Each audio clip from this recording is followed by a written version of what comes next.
Hello student, I am doctor Sunil from care institute of commerce. मैं आपको कराने जा रहा हूँ अकाउंटिंग रेशियो का एक बहुत इंपॉर्टेंट क्वेश्चन जो 2025 में आया है।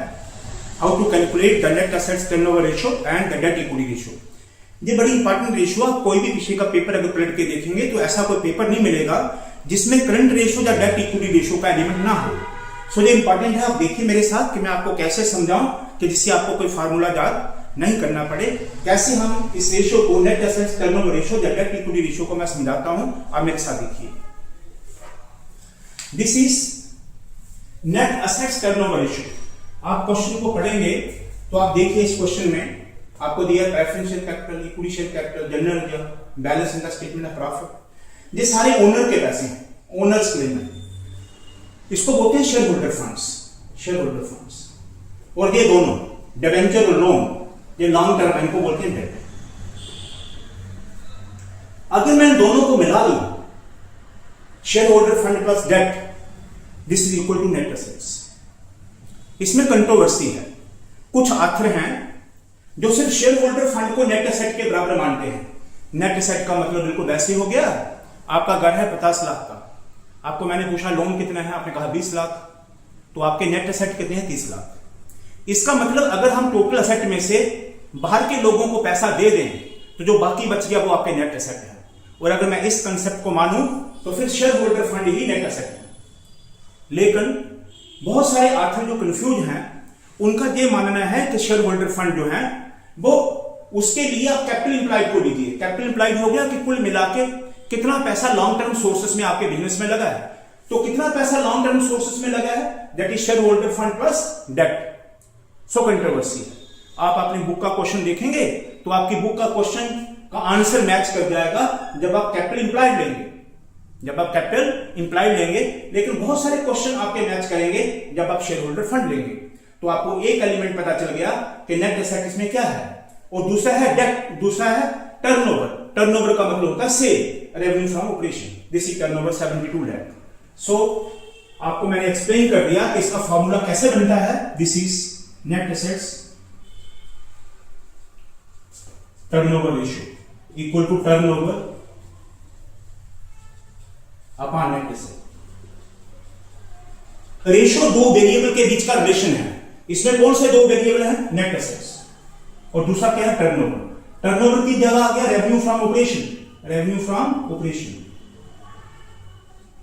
और नेट एसेट की जगह आ गया कैपिटल इंप्लाइड, कैपिटल इंप्लाइड। ये बन गया फॉर्मूला आपका। आप रेशियो के दोनों एलिमेंट को देखें, दोनों वेरिएबल को देखें, बस आपको उसी दोनों वेरिएबल से अपने आप फॉर्मूला डिराइव हो जाएगा। अब this is net assets equal to capital implied.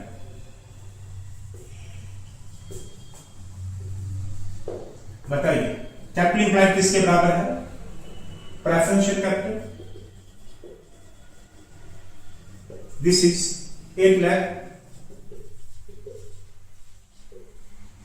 Equity share capital 12 lakh. And general reserve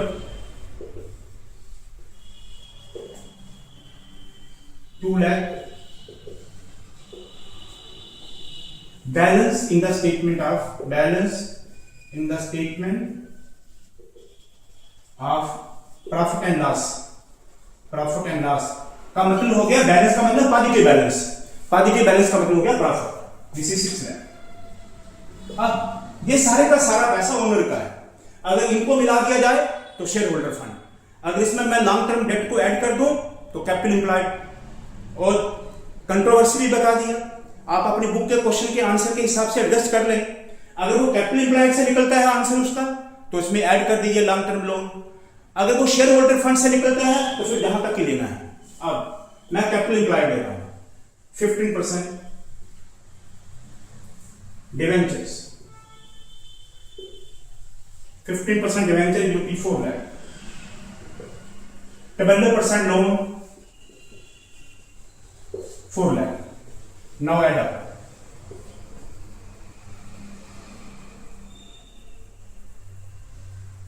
this is 36 lakh. Number 1। तो आपने पहला एलिमेंट कैलकुलेट कर गया नेट एसेट्स का। Net asset equal to capital employed, वो आ गया 36 लाख। और अगर आप इसी क्वेश्चन को शेयर होल्डर फंड की अप्रोच से करते तो आपका जहां तक आता, तो फिर आपके नेट एसेट आते, ये 36 से 8 माइनस कर दो 28 लाख, फिर आपके 28 लाख आते। फिर आपने जो फार्मूला लगाना है वो 28 लाख पे लगाना है। मैंने आपको दोनों एस्पेक्ट बता दिए, इसमें controversy. Number 2 is the revenue from operation. Revenue from operation, ये बोलते हैं टर्नओवर। रेवेन्यू फ्रॉम ऑपरेशन, ये किसको बोलते हैं? टर्नओवर। टर्नओवर को बोलते हैं, सेल भी बोलते हैं, रेवेन्यू फ्रॉम ऑपरेशन भी बोलते हैं। वो क्वेश्चन में दिया 72 लाख। अब आपके पास दोनों एलिमेंट हैं, बस लगाइए formula. Net assets turnover ratio equal to, इसका एक एलिमेंट है टर्नओवर। टर्नओवर का मतलब क्या? Revenue from operation. इसी revenue from operation upon net assets. इसी revenue from operation 72 lakh upon net asset 36 lakh. So आपका रेशियो आ जाएगा 2/1 और 2:1, यानी कि आपकी जो सेल है वो आपके नेट एसेट से डबल है। Sale is twice the amount of net asset. ये देखते हैं कि आपका एसेट कितना प्रोग्रेसिव है, यानी कि एसेट अपनी वैल्यू का डबल प्रोड्यूस करता है। इसी बात। Number 2 is the debt equity ratio. अब देखिए, डेट का मतलब होता है लॉन्ग टर्म लोन। आप समझिए बिना याद रखे हुए, डेट इक्विटी रेशियो। डेट का मतलब होता है लॉन्ग टर्म लोन या long term borrowing, long term borrowings. और इक्विटी का मतलब होता है शेयर होल्डर फंड। आपको बता दिया। तो इसमें डेट क्या क्या है? ये दोनों डेट है। और शेयर होल्डर फंड क्या है? ये शेयर होल्डर फंड है। बस यहीं से फॉर्मूला बन गया। Debt equity ratio equal to debt long term loan upon shareholder fund.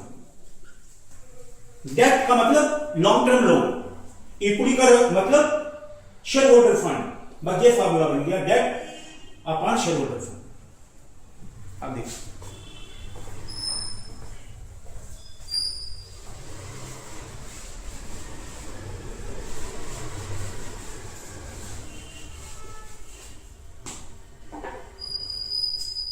Long term debt, इसमें आगे 15% debentures, this is 4 lakh, 12% loan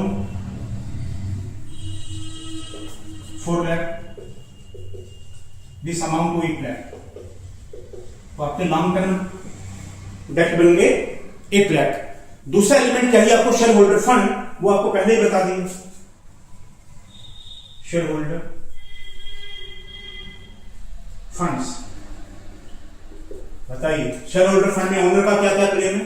preferential Capitals, preferential capital, this is 8 lakh.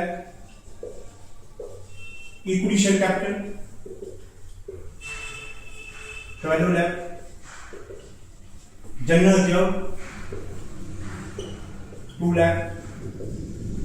Profit जो लिखा है, balance in the statement of profit and loss. Balance का मतलब positive, positive का मतलब profit, profit इसी 6 lakh. So your shareholder fund are 28 lakh.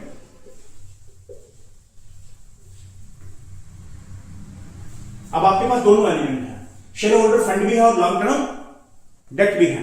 लगाइए formula, debt equity ratio equal to debt upon shareholder fund.